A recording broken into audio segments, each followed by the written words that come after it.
रोज की तरह आज भी किरण रसोई में खाना बना रही थी। जैसे ही उसने दाल को तड़का लगाया तो पूरा घर खुशबू से महक गया।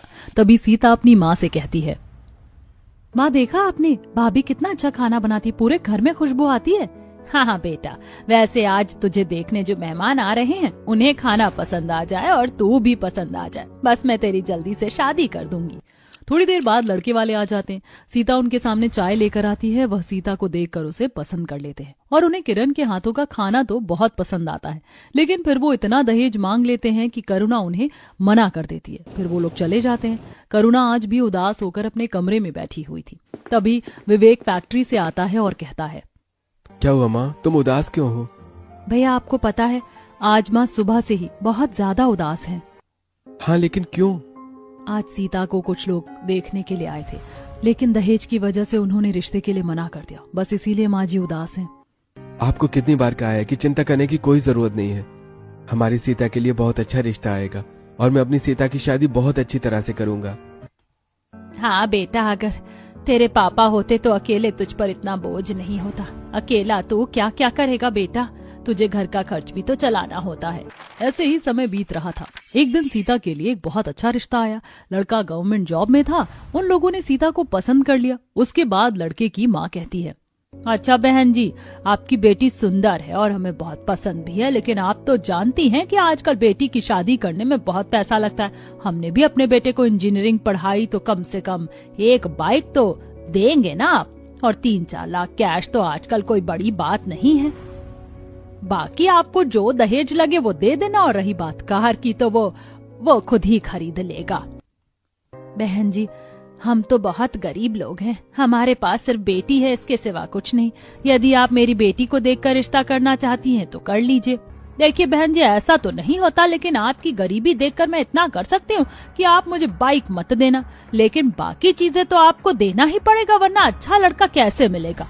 अब मैं चलती हूँ, आप सोच समझ कर बता दीजिएगा। ऐसा कहकर लड़के वाले उठकर चले जाते हैं। करुणा बहुत दुखी हो जाती है और वो अपने बेटे से कहती है, बेटा तू रुक, मैं अभी आती हूँ। अब करुणा अंदर जाती है और थोड़ी देर बाद वह अपने हाथों में एक पोटली लेकर बाहर आती है और उस पोटली को सभी के सामने खोल कर रख देती है, जिसमें बहुत सारी पुरानी चांदी होती है। करुणा सभी लोगों से कहती है, देखो बच्चों, ये मेरी चांदी है जो मेरी सास ने मुझे दी थी और मेरे मायके वालों ने दिए थे। हम सारी चांदी को बेच देते हैं और उन्हीं पैसों से हम दहेज का इंतजाम कर लेते हैं। माँ जी, बुरा मत मानिएगा, लेकिन अगर आप इन सारी चांदी को बेच देंगी और इन पैसों से दहेज का इंतजाम कर भी लें तो भी हम मेहमानों का खाना और बाकी के खर्चे कहाँ से लाएंगे? हाँ माँ, भाभी सही कहती हैं, हमें किसी भी लालची घर में अपनी बहन की शादी नहीं करनी है।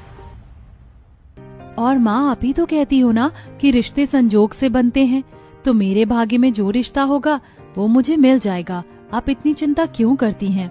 करुणा उन लोगों की बात मान लेती है और लड़के की माँ को फोन करके मना कर देती है। ऐसे ही और भी कई रिश्ते उनकी गरीबी की वजह से कैंसिल हो गए थे। ठंड का मौसम शुरू हो चुका था। आज किरण करुणा के पास आकर कहती है, माँ जी, आज कितनी ठंड लग रही है ना। मैं सोच रही थी कि ठंड के मौसम में मक्के की रोटी और सरसों का साग बहुत अच्छा लगता है, तो आप कहें तो मैं बना लूं। वैसे तो तू जो भी खाना बनाती है बड़ा ही स्वाद लगता है, लेकिन अगर तुझे मक्के की रोटी और सरसों का साग बनाने का मन है तो तू बना ले। अब किरण रसोई में जाती है। पहले तो वो सरसों का साग धोती है और उसे तड़का देकर बघार देती है। पूरे घर में खुशबू फैल जाती है। उसके बाद में वह दाल चढ़ाती है और मक्के का आटा गूंथने लगती है। तभी पड़ोसन शोभा करुणा के पास आती है और कहती है, करुणा, जब से ठंड बढ़ी है तब से तो तू बाहर दिखाई नहीं देती। हाँ शोभा, शाम को मेरे घुटनों में दर्द रहता है, इसीलिए ठंड में बाहर ही नहीं आती। तेरी रसोई से तो बहुत अच्छी खुशबू आ रही, क्या बना रही तेरी बहू? शोभा, जब तू आई है तो खाना खाकर ही जाना।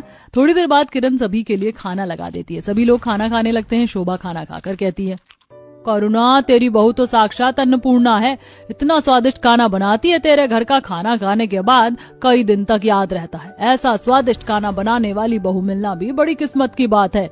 शोभा के मुंह से किरण की तारीफ सुनकर सभी लोग खुश हो जाते हैं, तो वहीं किरण भी शर्मा जाती है। सभी के खाना खाने के बाद किरण बर्तन लेकर रसोई में पहुंचती है और बर्तन धोते हुए वह कांप जाती है और अपने आप से कहती है, हे भगवान, ठंड इतनी बढ़ रही है कि रुकने का नाम ही नहीं ले रही। सोचा था विवेक जी को इस बार पेमेंट मिलेगी तो मैं घर में गीजर लगवा लूंगी ही, कम से कम गर्म पानी ही मिलेगा। लेकिन सीता के लिए इतने रिश्ते आ गए कि सारे पैसे ही खर्च हो गए। वो बर्तन धोकर रसोई की सफाई करती है और अपने कमरे में जाकर आराम करती है। तभी विवेक उससे कहता है, आ गई किरण तुम?